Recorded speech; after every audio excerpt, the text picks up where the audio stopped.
This is a lecture from Open Tuition. For the free lecture notes that go with this podcast, please visit opentuition.com. Page 14, question 13. It was your examiner, it was the pilot paper, the pretend paper they wrote at the change of syllabus. He hasn't asked it for real yet, but since he was your examiner, this is the level to which okay.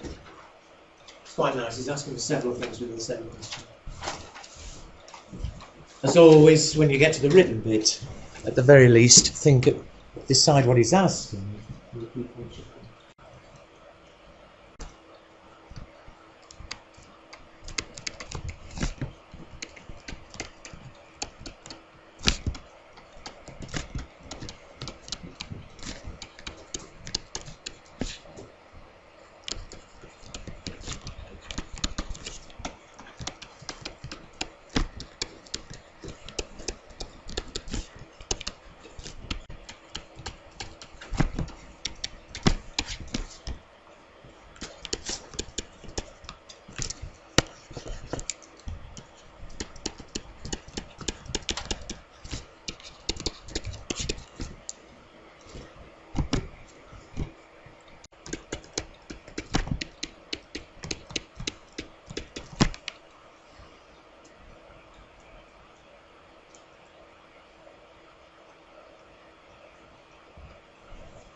Part A is a very clever one. I can just interrupt for a second because we can learn from them at the same time, obviously. But Part A is quite clever because it's exactly the same principle as always.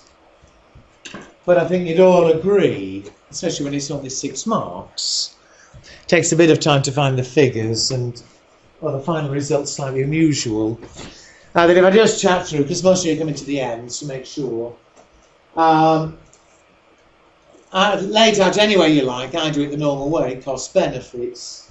I think an obvious cost is the discount here. We're not factoring, it's discounts. You give the discount. Oh, clearly it's costing you money. All right? I don't think the figures are too hard to find, just be careful. It's a 1.5% discount. Only 30% of customers will take it. But of course, although the sales are currently 6 million, if we give the discount for some reason, sales will be 5% higher, which is 6.3 million. No problem. What else? Extra costs I think were easy. I know it's easy to grab the wrong figures again. But sorry if anyone had forgotten the word because it's F5, but incremental is extra. So for whatever reasons irrelevant, we have got extra costs of 0.5% of turnover. Again, if you offer a discount, turnover's 5% higher at 6.3 million. I think my arithmetic's right. Extra contribution. Some of you are screwing your faces up, but again, an F5 word, not an F9 word. But the contribution and the profit before fixed overheads. Sorry, don't look still puzzled. But if you have 5% more sales because the discount makes it more attractive, perhaps, for whatever reason we're selling more. If you have 5% more sales, you'll make 5% more profit. And so again, contribution is 60% of revenue. If it's 5% more sales, 5% more, again, I think my figure's correct. All right? The unusual bit, not the workings, in fact, but the answer, but the pure learning bit, is the interest saved on lower receivables. At the moment, see, so clever. You can't complain, but there's just such a lot in 6 marks. At the moment, we're selling on 30 days credit. Am I right? However, they take 10 days longer, bless you. So at the moment, they're taking 40 days credit. All our sales are on credit, and at the moment, it's 6 million. So debtors at the moment, on average, 3/65 of sales. My figure is right. If we offer the policy, the discount rather, if we offer the discount, sales are 5% higher at 6.3 million. It's obviously higher sales, higher debtors. But of course the payment period changes.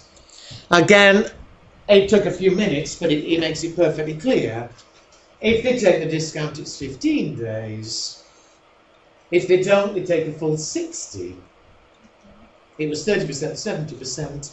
And so what's unusual and what frightened me when I first did it, not frightened me, but I thought, oh shit, I must have made a mistake, is that in fact the average collection period goes up.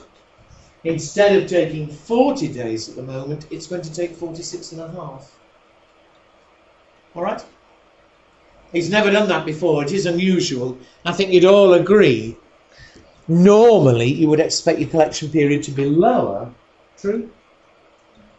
Well, I did stop and double check when I first did it, but the collection period is higher. It's now 46.5 days. And of course, we know the sales are 5% higher. So in fact, your average debtors go up. But exactly the same logic. If on average your debtors are higher, to finance it, your overdraft is going to be higher. The interest cost on the higher overdraft will be 7% of the difference. Again, usually lower debtors will save overdraft interest via higher debtors. Well, I didn't bother switching columns. Happily, there's a negative saving. but I think my arithmetic is right. Okay? The decision, of course, is obvious, whether your figures are right or wrong, and the net benefit net cost. Here there is a net benefit, you will offer the discount. Alright? Now I actually think that's nice. I hope by now everybody's happy with the idea.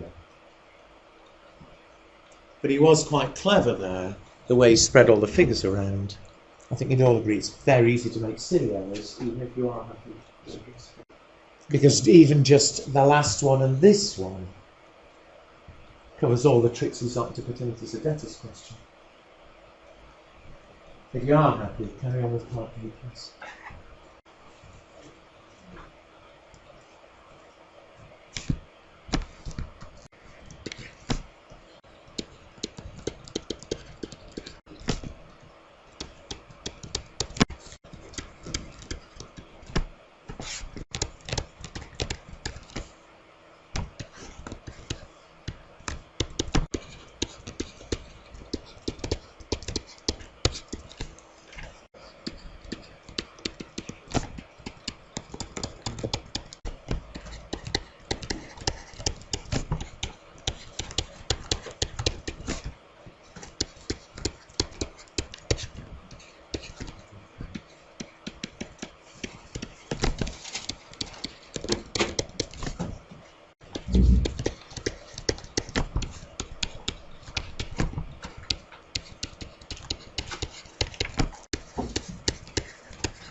If you think you've finished it and thought about C and D, you're carrying straight on with question 9. I think A was lovely. I think it was very neat of him. Part B, make sure you would have got full marks. It's amazing how many people would have wasted a big chunk. Yes. Because the actual numbers are just sticking in a formula, so I shouldn't need to talk through the numbers. I'll leave that on the screen, as long as you remembered, obviously, that upper limit is lower plus the spread. All right? However, I wonder how many of you would have done part B, you got that, and sort of smiled to yourself, and then moved on. Just doing that would only have got you half the marks, or 2/3 of the marks. Because do note, the actual question in part B said determine the spread, upper limit and return point, which we've done. However, it also said explain the relevance of these values.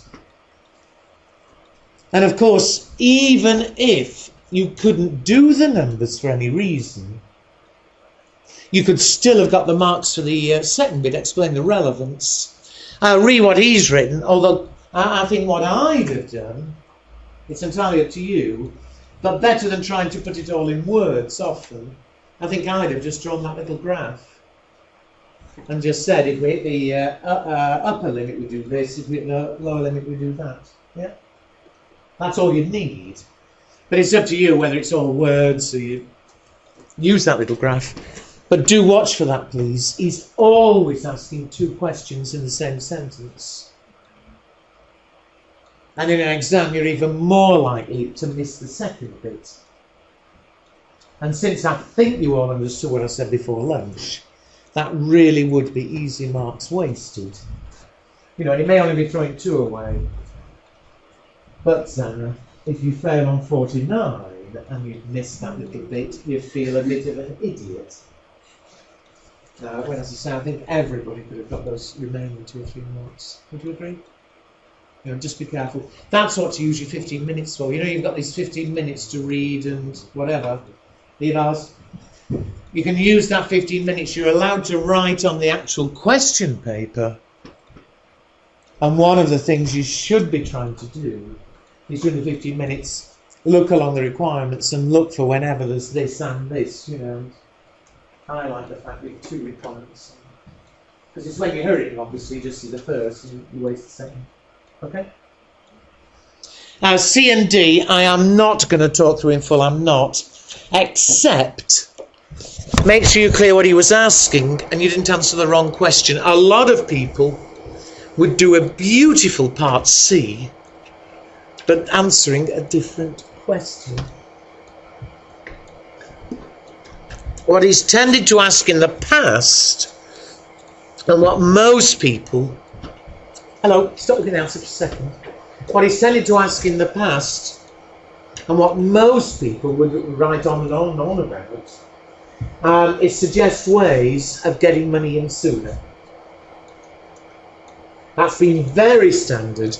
And if he had have asked, suggest ways of getting money in sooner, he could have written for discounts, use a factor. You know, I said a bit this morning. Look at my sheets this morning. That's what he usually asks. And I'll be willing to bet money. If he asks Part C in your exam, I'll bet you 75–80% of people would do that beautiful standard essay. They'd get some credit, but that's not what he was after. He said, what are the key areas of receivables management? Now again, you all work in business, whether you're in that department or not, but the key areas, one area is think of policies, decide on the company's policy, you know, things like, shall we employ a factor, shall we offer a discount, etc. That's one area, all right? So don't go on and on there, but that's one area. Decide on what your policy is. Give one or two examples, perhaps. But that's an area. You feel what I mean? Another obvious area, the most obvious one of all,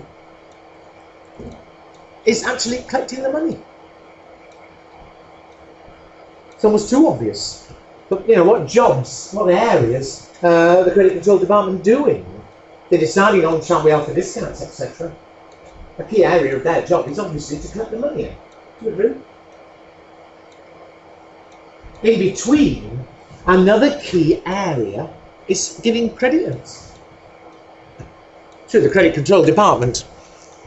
Surely, you're not going to give credit to anybody who asks for it. You'll, when you get a new customer, you'll investigate their credit rating. That's something you've got agencies here. You can look up on the internet credit ratings for different companies. You'll decide on what credit limits to give them. True. And a third area is you'll make sure you'll monitor and make sure that people are keeping to credit limits. You know, and once they get the credit limit, you're not selling any more. That sort of thing. Really, his answer is a very good answer. But as I say, he was after the key areas involved, not after a whole list of different things you like to see. Right? So have a read. I mean, I think when you read it, it's all fairly obvious and learn from it. But do be careful you're answering the right question. Don't just sort of force your question into his. Finally, part D, the key factors to be considered in formulating a working capital policy. I referred to this morning. I'm not going to talk and talk, but then learn from his. But for working capital in general, and remember, working capital is your receivables and your inventory and your cash, yeah? The key area is how you're going to finance it. Are you going to finance it simply from short-term finance, payables and bank overdraft? Or are you going to raise more long-term finance to cover your working capital? I hope what I said this morning made sense. And one of the sheets I gave you summarises it. You could finance it all from overdraft. But that's terribly risky. If the bank for any reason decides to call in your overdraft, potentially you've got a problem. You agree? You could finance it all from long term. Long-term money tends to be expensive. The policy depends on the individual company, but generally the policy to recommend is what I said this morning. Your average long-term finance from long-term borrowing. In the short term, as you need a bit more some days, the extra, the fluctuates, but borrow for the short term. Okay.